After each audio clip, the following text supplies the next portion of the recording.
Hello my friends, welcome to Magpie Reads. If you're new here, I'm Lindy. Everybody's welcome. I'm here to talk about books and a few other things. I did finish 6 books in the past week, and I've also been continuing to do a lot of rowing. I think I will include a little clip of me rowing in a single, just so you can see what the motion looks like. Last Saturday was a big day. I went to see the water ballet for the first time.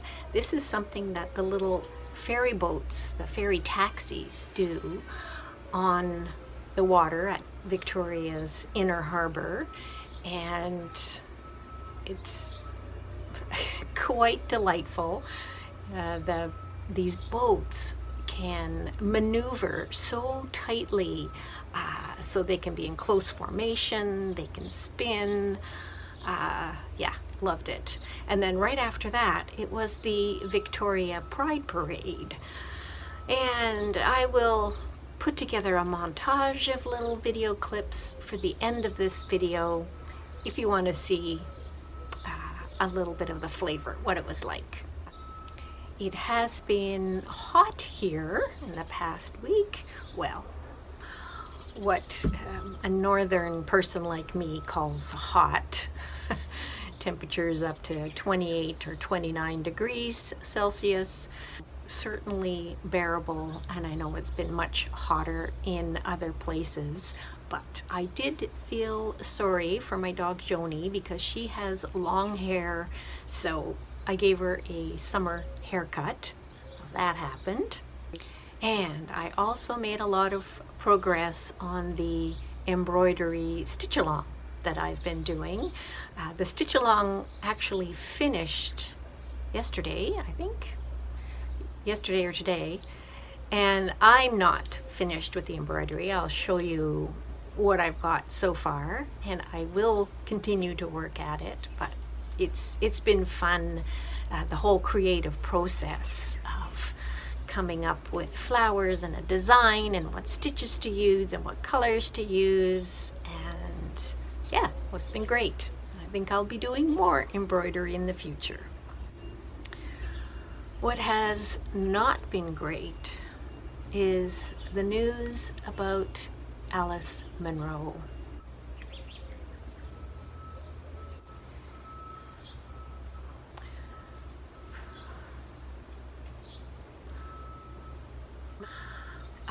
Somebody who was formerly one of my idols, and now I and many other people are reeling from the news and feeling so much sorrow for her daughter Andrea and what she has gone through. So briefly, if you don't know this story, Alice Munro split up with her husband Jim and moved back from Victoria to Ontario, and Andrea was living with her father and stepmother and going to school here in Victoria, but would spend summers with her mother and stepfather in a small town in Ontario, or a rural place maybe.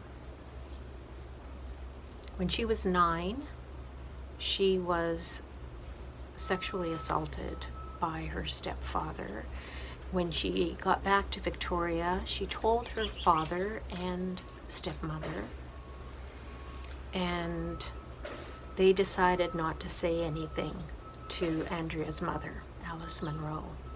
And so she continued to be sent there for the summers and subjected to indecent behavior by her stepfather.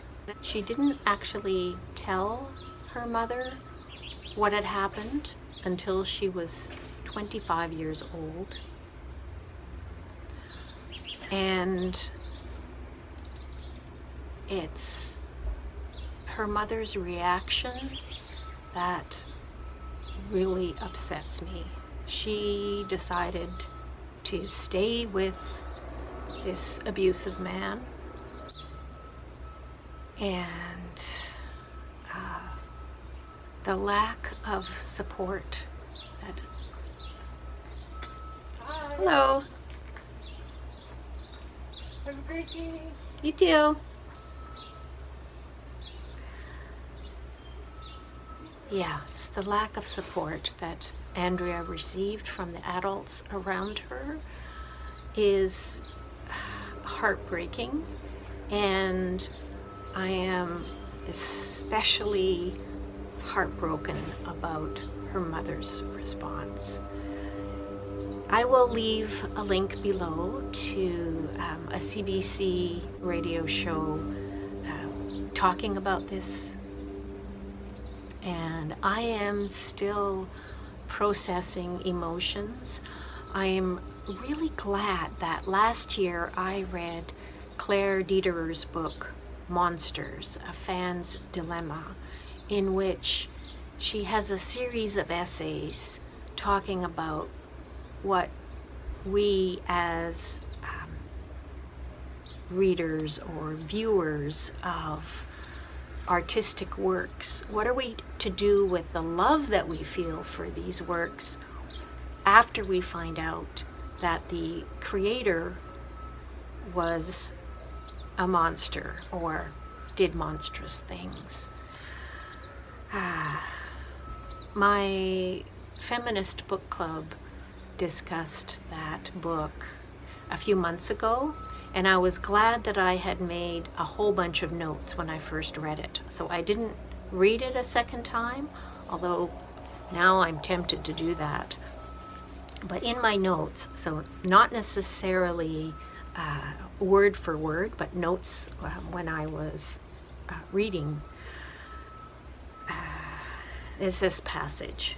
Consuming a piece of art is two biographies meeting. The biography of the artist that might disrupt the viewing of the art, and the biography of the audience member that might shape the viewing of the art. This occurs in every case. And now, this new information that I have about the biography of Alice Munro will forever change my reading of her work. In another section, Claire Dederer talks about how female monstrousness looks like the abandoning of kids, always. And she gives examples like Doris Lessing and Sylvia Plath. If the male crime is rape, the female crime is the failure to nurture. The abandonment of children is the very worst thing a woman can do. Yeah, so that's a big topic of discussion happening in Canada right now. My heart goes out to Andrea Skinner and her family. I'm so glad that her siblings are being supportive of her in this. And yeah, I don't know what else to say at this point, but I will be thinking about it for a lot longer. All right, on to the books that I have finished. Starting with Fire Exit by Morgan Talty. This is Talty's first novel. His previous work was a collection of short stories, Night of the Living Res. He's Penobscot from the northeastern United States. This is a fairly quiet, character-focused novel about a white man and a Penobscot woman who have a child together, but the man agrees not to claim his fatherhood, because if he does, then the child Elizabeth will not be able to be a Penobscot citizen. So there's complications to do with declaring who is Indigenous and who's not. It's told from the biological father's point of view in a very plain, straightforward style. The audiobook is read by an Indigenous man from the Shuswap area of BC, the province where I live. His name's Darrell Dennis. He does a great job. And here's a passage that I transcribed. Is there a word that means something is both true and false? I've looked, and I've yet to find one. I can come up with statements that are the example. I am your father is one that comes to mind. Next up is one by British author Douglas Bruton called Blue Postcards. And I am going to be discussing this with Sean of Sean Breathes Books right towards the end of this month. So I am not going to say very much about it here, except to say that it is written in 500 numbered short segments. There are multiple narratives that loosely come together, and Yves Klein blue is quite important in this book, and every single paragraph includes a reference to the color blue. And I had a positive reaction to it. That's all I'm going to tell you. But it was because of Blue Postcards that I picked up Maggie Nelson's Bluets. Now, I'm only halfway through this, but Yves Klein Blue also comes up in this book. It's also written in numbered paragraphs. There are 240 in this case. And it's kind of a combination of essay, memoir, and poetry, which I started listening to. Well, actually got halfway through the audiobook edition, and I realized I needed to read this one in print so I could linger over her words and go page back through it and so on. Lots of passages that I want to revisit, and I will tell you more about this when I finish it. And next, another audiobook, Airplane Mode, An Irreverent History of Travel. It's written by Shahnaz Habib, who's an Indian American. She moved from Kerala in the south of India to the US to go to university, and eventually became an American citizen. But for most of her life, she had an Indian passport, and this is relevant. So in this history of travel, she talks about travel guidebooks and how they came about, and the whole passport system and how it came about. Fascinating stuff. She also talks about the power dynamics of tourism and the kind of things she had to say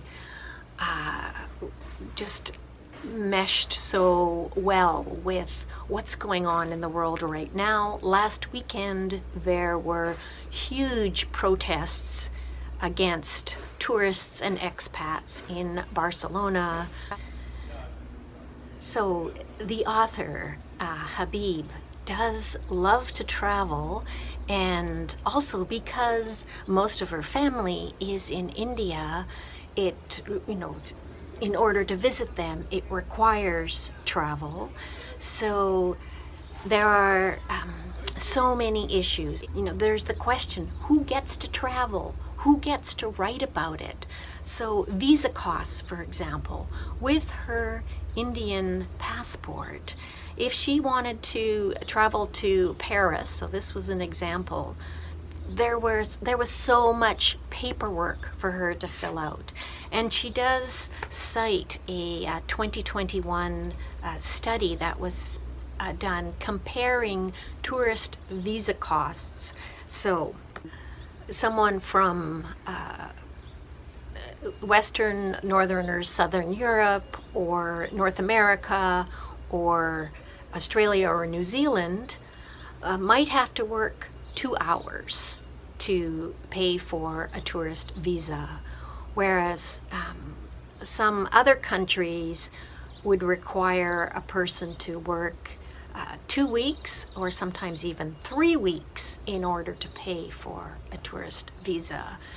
And so, you know, the inequalities, the injustice of this, and how it all came about is something that she explores in this book.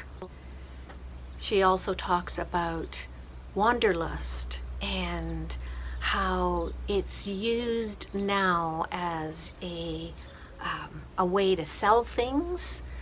And I'm somebody who has traveled a lot in the past and has a lot of curiosity, and so I can identify with wanderlust, but I have also, since the pandemic, had to reconsider where this desire for travel comes from, and am I being narcissistic, knowing that there's an environmental footprint involved with travel and the effect that travel has on the day-to-day life of people who live in the places where I'm traveling to.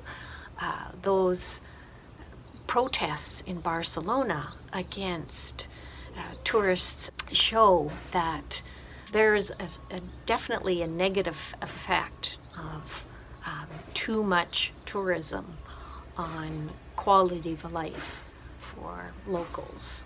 So for all of these reasons and more, I found airplane mode quite fascinating. And one thing I do now, instead of traveling, is I pick up cookbooks with food from other parts of the world. I spotted this on a display rack at the library a couple weeks ago. It's called Bahari, Recipes from an Omani Kitchen and Beyond, and it's by Dina, Macki. She grew up in the UK. Her parents are both of Omani and Zanzibari ancestry, and she talks about their migration, why they had to leave those places. And there are lots of personal stories and photos of Oman and Zanzibar. So in addition to the food aspect that's really interesting to me, there's all of the other vicarious travel that I get to do with books like this. I'm only halfway through. I'll tell you more about it once I've finished it. Now for an entirely different kind of travel, rocket ship travel. I'm going to tell you about a science fiction novel called Translation State by Ann Leckie. And this is set in the same Imperial Rajai universe as her trilogy, Ancillary Justice, Ancillary Sword, and Ancillary Mercy, which I loved. And this time we are following 3 characters whose stories eventually merge, and we get to see more of the Presker translator way of life or being. And there's a non-binary person, NA, and they are sent on something that is supposed to be a wild goose chase, trying to track down a fugitive that was last seen 200 years previous. The book is a standalone. There's a soap opera entertainment that one of the characters really likes and gets another character interested in. It's called Pirate Exiles of the Death Moons. Pirate Exiles of the Death Moons, I think. And that reminded me of Martha Wells' Murderbot series, and how Murderbot is so enthralled with the rise and fall of Sanctuary Moon. And even in the graphic novel series Saga, one of the main characters, Alana, she works for a while as an actress for a soap opera kind of entertainment show. So it's just interesting, the correspondences between these different science fictional universes. But I really loved Translation State. One of the central themes going on has to do with gender pronouns and gender identity, and the issue of belonging in general, and chosen family. So yeah, right up my alley. Next, I've got an all-ages graphic novel to tell you about, The Worst Ronin. It's written by Maggie Tokuda-Hall, and the illustrations are by Faith Schaffer. Faith Schaffer is known, I think, for her animation work, and the illustrations in here kind of reminiscent of Japanese art. The author is a part Japanese American. This is a sword and cell phones, girl buddies adventure story. I'm calling it queer too, because when one of the girls gets a scar, her friend says, the good news is chicks dig scars.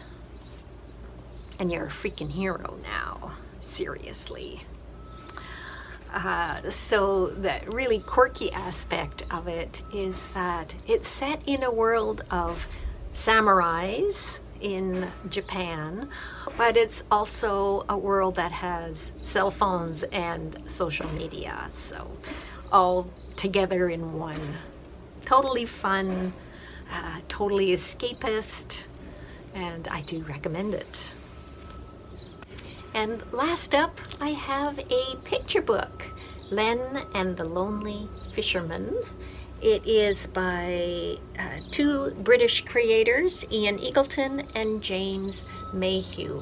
And I picked this up because it won the Polaris Prize for youth literature. That's a UK prize that recognizes queer literature, and it's a little bit of a Little Mermaid with a gay twist, and much happier than The Little Mermaid. And this is what the illustrations are like. We have Ernest, the lonely fisherman,